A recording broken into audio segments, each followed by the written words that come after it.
Hey everybody, welcome back. This is Bob. Welcome back to Elephants Aplenty. And my name is Bob. And I got a message for you today. Today I was thinking, I don't know, something set me off, I guess. But I got like a list of things I guess I want to talk about when I run out of ideas. I guess I'll just go to the Bible and start picking up cool verses that I like. But this is a video that could probably be extended and broken down into little videos. But I want to try to get through this. It's basically one point, and that is with regard to one of the strongest influences that we are faced with from adolescence, or even pre-adolescence. Okay, I'm talking about the power of what am I gonna say? The power of music. It is astounding. It's so gripping, and it sweeps you up. It makes you feel great. Some of our greatest memories, it's how we can mark time, right? As a kid, what you were doing when you heard this song, what you're doing. I mean, I can go on and on. I grew up in the 70s and all the great music that occurred there. And then when I was a teenager, it was the 80s. and I miss most of the 60s, I guess. But so anyway, my point today is that this is a strong, powerful force in our lives that appears as good, basically, but it is it has a double side to it, and I'll explain in a minute. I really don't know where to start. There's so many great rock and roll songs to talk about. I'm gonna just try to hit on a few of them. Let me maybe start with a saying or two. Music, like I said, is just such a powerful medium. Let's go with Jimi Hendrix. Can't go wrong there, right? Well, he said, I have this book. I couldn't find it, but I'm going to just do this out of memory. Pop Goes the Gospel. And Jimi Hendrix is quoted as saying, this is by John Blanchard. It came out in 70s, 70 maybe 8 or something, maybe earlier. 76 maybe. Anyway, great book, Pop Goes the Gospel by John Blanchard. And I bought the book twice. It's a little paperback, but it's got these amazing quotes that you never see anywhere else. Jimi Hendrix said that rock music is something where you want to create an atmosphere. I think he alluded to a spiritual dimension, and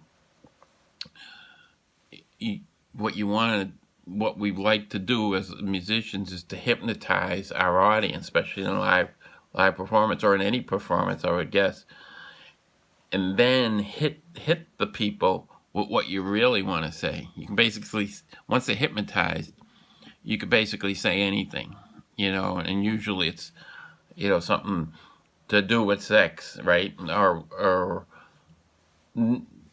9 times out of 10, that's basically it. That's a good percentage. I would say 90% of rock and roll songs are about, sex, drugs, or rock and roll. So that's an interesting statement coming from Jimi Hendrix, the greatest guitarist of all time. Many say.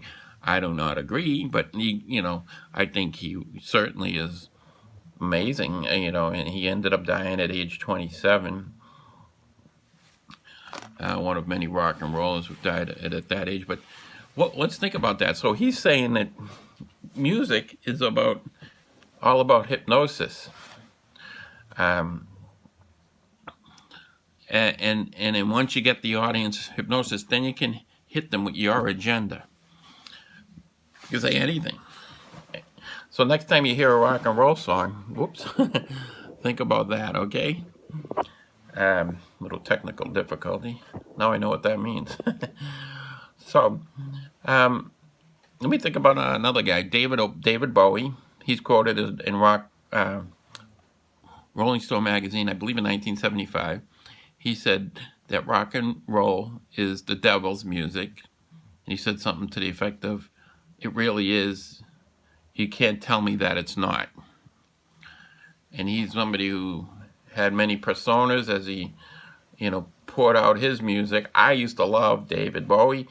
I never got into every little thing he did. I never bought every one of his albums, but I was amazed by the guy. And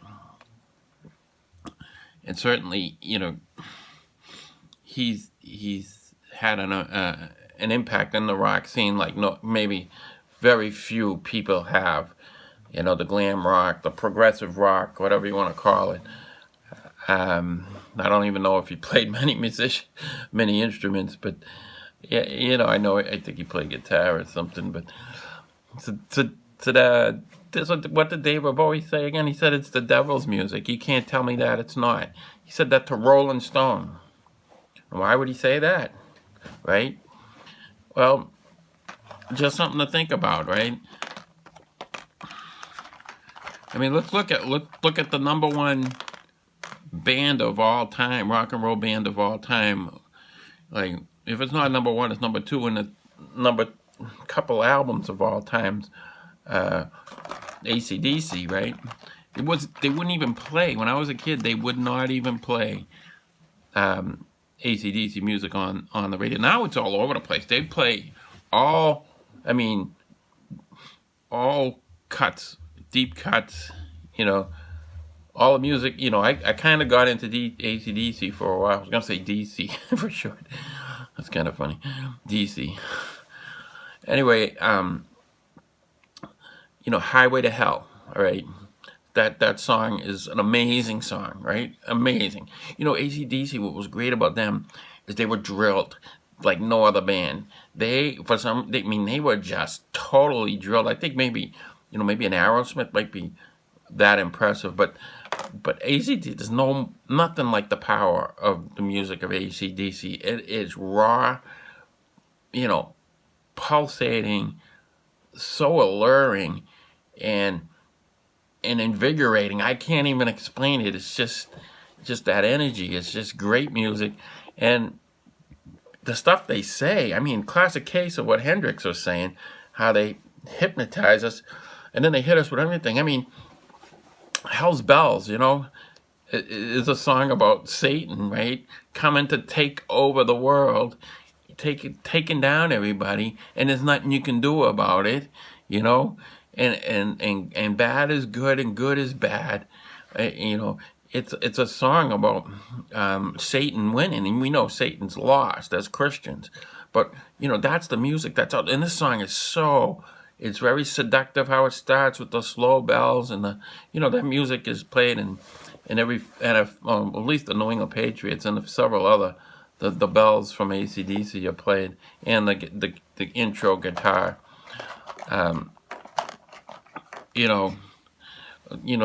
Just the lyrics of AC, Hell's Bells are astounding. Another one I mentioned, Highway to Hell. Highway to Hell, we have, obviously it talks about, the glory ride to hell, or, and that's where you'll be free, and if you're free on the way to hell, and, no stop signs, no speed limits, no, and that's a very powerful song. Very, great intro with the guitar and the bass and the drums. Just phenomenal. But it's a song about being happy about going to hell. And at the end, it's astounding. The ending to that song, going down all the way. Wow! On a highway to hell. That's how the song ends. I can't think of a more amazing ending to a song, but it's so straight out evil. It's in your face evil. You know, like I said, they wouldn't even play these songs on the rock stations that were out there. They played maybe one song here, one song there. I know they played "You Shook Me All Night Long." Now that song's all about sex. You know, it's a little bit more popular. You know, I don't know. I don't know. I can't really say anything great about that song either. Although it was definitely my favorite song at one time when it first came out. It might have been the one that really hooked me. And then you learn more about these other bands. You know, I mean, I missed when the Who came out, and you know, I missed that whole, you know, the concerts where everyone got run over and stuff. I didn't understand. I heard about it, but I didn't understand. You know, I had no appreciation for the Who. But later on, I did. I caught up, right? And the Stones, I got really into the Stones. I heard about the Stones here and there, but you know, in the early '80s, I certainly caught up. You know, Pink Floyd was a song, the music, The Wall, that came out, and that was an amazing tune, Another Brick in the Wall. I guess it was almost a disco tune, but the impact that song had, it was everywhere, that one, you know. Jay Giles' Love Stinks, that was a song that was out there, you know, right around that same time as The Wall. You know, those were the two biggest songs I can think of when I was like 12 years old. But getting back to ACDC, you know, they got a couple other ones. Dirty Deeds, Done Dirt Cheap. That's about a guy going around killing other people, you know. You know, it's like an advertisement for Hitman. That's what that song's about. Can I think of some more from ACDC? Sure I could. But I think you get the gist. So, also, I wanted to bring up Aerosmith song. My opinion on Aerosmith, okay, their song Dream On, I think that's a mocking of the rapture.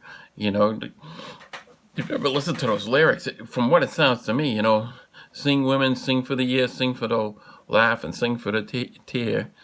Sing women just for today, never tomorrow, the good Lord will take you away. I mean, what is that? That's the rapture, right? Then, very next verse, dream on. Dream on. So dream on's about mocking what? What the last verse said. Dream on. The Lord isn't going to take you away. Well, to Aerosmith, Steve Tyler, and you know, Joe Perry, who you know, I think wrote the song.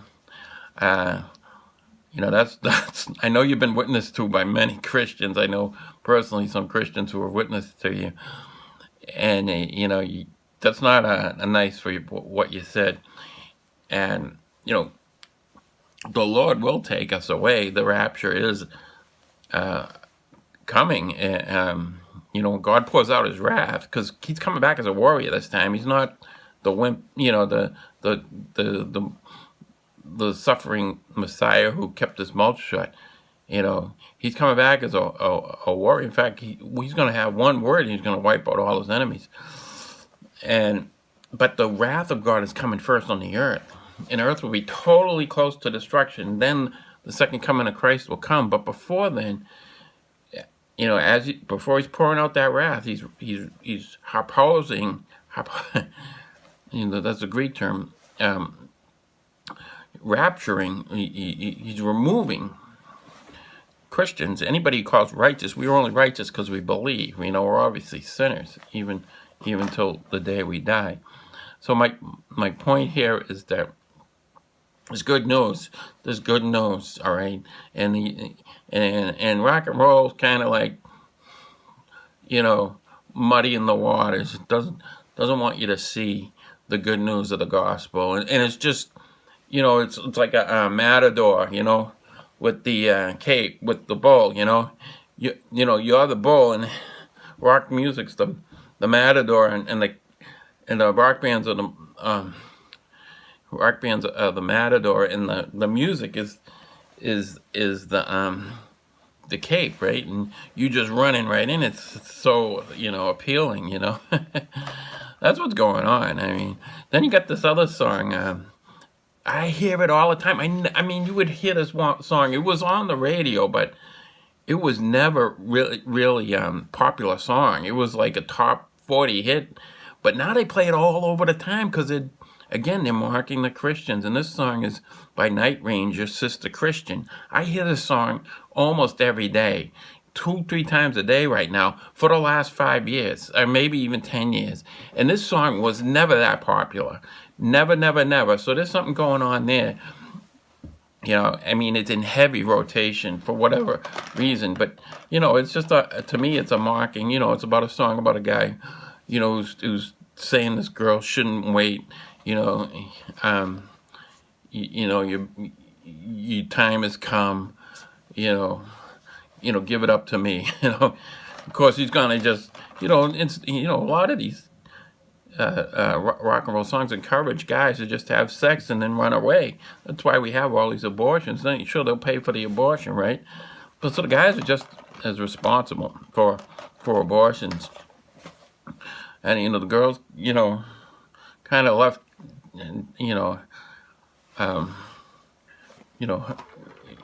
vulnerable, But the music kind of preaches. It's preaching. Go have all the sex you want, do it every girl you see, wham bam thank you man, or blank 'em and chuck it, you know what I mean, or whatever the word. I mean, there's a million of them. So my message today is, let me, just be wary of rock music. It's like an angel of light. It's very seductive. Okay, John Lennon. Now here's somebody from that book, Pop Goes the Gospel. And the purpose of that book was actually to tie Christian music into rock music, but he's got all these great quotes from the musicians, rock and roll famous musicians, like they just mentioned David Bowie, Jimi Hendrix, but John Lennon. So he's trying to show that Christian rock music now is a lot like, the rock and roll. And that's the point of the book. But whether you agree or disagree, the more I think of it, the more I think the guy might have been right. But I didn't really, when I got the book, I wasn't really impressed with this argument. But, I want to say, John Lennon, he's criticized a lot for his talking about the Beatles being bigger than Jesus. There's a great book called the Lennon Prophecy. I do have that book, and it's by one of the biggest Beatle fans of all time, and he traced the Beatles. And I talked about this before, I believe. And he claims that they made a vow. They were basically washed up in '62, and December 60. I forget what year it was. So no, it was 660, because he made a 20-year deal with. So it was December '60. They were basically all done, and Lennon made a deal with the devil, according to the book, and he had 20 years of nonstop, party time, glory, the Fab 4 days were Satan allowed to have an exchange for his soul after 20 years. And 20 years, the book mentioned, I mean, it's amazing. The book is amazing. It's all historically done. He traces all the albums. I think it misses a couple things myself, but this guy, John, it begins with an N. He brought out a lot of stuff I never even thought of, and he got me thinking. And, like, for instance, the one thing I think he misses, he points at, like, every album, how it's a message that John's gonna die, come together, over me, shoot me, but the bass line's on top of that, so you don't hear shoot me, right? That's how the song starts. It's interesting. Aerosmith, covered that. It was a huge hit for them. But John Lennon, get back to his quote. He said that he understands about rock music now, that you have to, sprinkle a little honey on your evil music to make it successful. And I know McCartney's like, you got to really simplify the words. You look at all of McCartney's songs, as great as they are. I love Paul McCartney, don't get me wrong, but the words are so simple. Oh my goodness, and it's just over and over. And it's funny. He's one of the most successful writers, but didn't Michael Jackson like take all his rights to his to his music and cash them in? So, and it's actually Paul McCartney who taught Michael Jackson how to, get the music rights for yourself. All right, so that's my message today. Is we got this big thing that we really don't study as Christians, and people should know. People out there should know what's out there. I was going to mention Sergeant Pepper. Let me just finish with this maybe. Sergeant Pepper, and I think I mentioned it on another video. To me, Sergeant Pepper represents what? Well, what is pepper? Pepper's black, right? And what's let's play opposite. Opposites of pepper would be salt. So sergeant is a title of an authority figure. Pepper. All right, so who would be the sergeant of the salt? Well, Jesus, right? Because we're the salt of the earth. So sergeant of the pepper is Satan. And that's who they wrote that album to. And it was still is today, bands like Chicago were completely hatched because of Sergeant Pepper. The Lonely Hearts Club Band. The Monkees. It's funny, the Monkees, right? They were huge. Now, two of them died. Davy Johnson and Peter Tork just died. They had the great series. They were kind of like a takeoff on they were like the American Beatles. Why'd they name them the Monkees, though, right? Well, you had the monkey virus that's cured polio, but what happened? You had the kidneys, the kidney cells is where they get the virus from, but you had cancer, the SV40 virus piggybacked onto it naturally, I guess, and they had to stop production of it, but they kept distributing of it.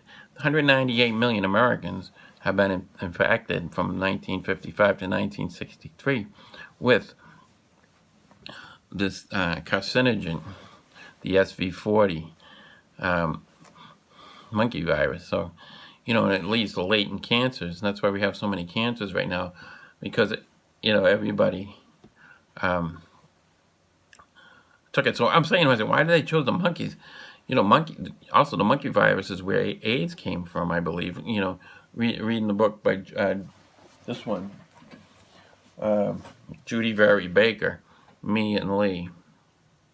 I recommend this book, and Judy Very Baker. She kind of ties it all together. But she didn't mention anything about the Monkees band, but I am. Why did they choose that word, the Monkees? Oh, look, the AIDS virus looks like it goes back to the research that Judy was involved with. That's why you got to get that book. You got to get that book. You got to read it. It'll blow your mind. And it's a very good read, very well written. A lot of evidential pictures, fingerprints of basically her life there. That's a metaphor, fingerprints. These pictures of everything. She's one of the smartest women who America ever has seen. Certainly one of the smartest women in the 20th century. Highest IQ in the state of Florida, and a speed reader. And she got the speed reading ability from ability to concentrate when she was sick. As a young child, she had appendicitis that went undetected, and she spent like 3 years in, rehabilitating in hospitals. So, but she credits that with her ability to concentrate. So she is an extraordinary woman. She does conferences, and she's all over the internet. It's great. It's great to see Judy. This is so great. But you know, so she ties that together. So that's important. You should know this. Um, get her book. You know, she wrote another book about David Ferry, and he was involved, in my opinion, and Judy's like we speculating kind of almost circumstantial evidence that you know he's possibly involved with the AIDS virus uh, and sending it towards Haiti. But kind of getting off track. But let me just kind of just tie it all together one more time. The virus, I mean the music is a powerful medium, as Jimi Hendrix says, that hypnotizes people. Bowie says it's the devil music. You know, Lennon said you got to just sprinkle a little sugar on the evil that you have, and that's not a direct quote, but that that's basically his message. Um, you know, and you just look at the lyrics. You get the most successful bands of all time. Number 3 album of all time is Back in Black with the songs on it are high on Highway to Hell was the album before, but the Back in Black was a song. Shoot the Thrill, that's another song. That's a song, my opinion, about sex. Um, Hell's Bells is on that song. I mean, album. Have a Drink on Me, Rock and Roll Ain't Noise Pollution. I know. Oh, the number 1 hit was I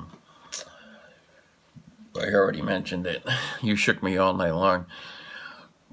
And this is such a powerful band. They were drilled for all those years. They between Highway to Hell and Back in Black, they lost their lead singer who drank himself to death, Bon Scott, and then he replaced him right with Johnson. And this guy Johnson did a hell of a job. Actually, Bon Scott liked him, and if he ever had a choice, if he couldn't do anymore, you know, Brian Johnson would be the guy. That's his name, Brian Johnson. And he took the band to another level. Like, much as I love Bon Scott. So, but but if if you listen to the song Back in Black, this is right after their lead singer dies, right? Back in Black, I hit the sack. I'm glad to know that I've been. I let loose from the noose that's had me tying wrong. Forget the hearse that I'm never gonna die. I mean, it's a I don't. They had a lot of guts coming up with that one, the lyrics. But so you have this is the number 2. Then you get Pink Floyd, right? Another Brick in the Wall. The songs are Comfortably Numb. Wish You Were Here. Dark Side of the Moon. Some great music, kind of mellow. They say that whenever somebody it's like an inside joke, bad joke, but when somebody commits suicide, they always check the CDs to see if how many Pink Floyd CDs they had. But I love Pink Floyd, I really do. But I never really got into them as much as I probably should have. But what I hear, I really like. I love their music, especially nowadays. I'm liking them more and more. But you just got to be wary of the seduction, and it's meant to corrode your values and destroy your values. So you really probably shouldn't listen to them at all, but it's unavoidable. I mean, you go into a supermarket. I went a long time without even listening, for about 3 or 4 years. I wouldn't even turn on the radio or nothing when I first got saved, But it's unavoidable, and it's everywhere. It really is. Let's see what else I wanted to talk about. I think that covers just about everything. I wanted to touch though on that Dream On. That's an anti-rapture song in this Night Ranger song, Sister Christian. That's a mocking of Christians, okay? And I always wanted mention these quotes that I know about, like Jimi Hendrix, as I mentioned, John Lennon, and David Bowie. So that's going to do it for right now. I have had a good time sharing with you. Long overdue on that part. I'm just glad I have a medium to reach out to people, and maybe somebody will get something out of this. All right. We'll talk to you next time. Have a great day. Bye-bye.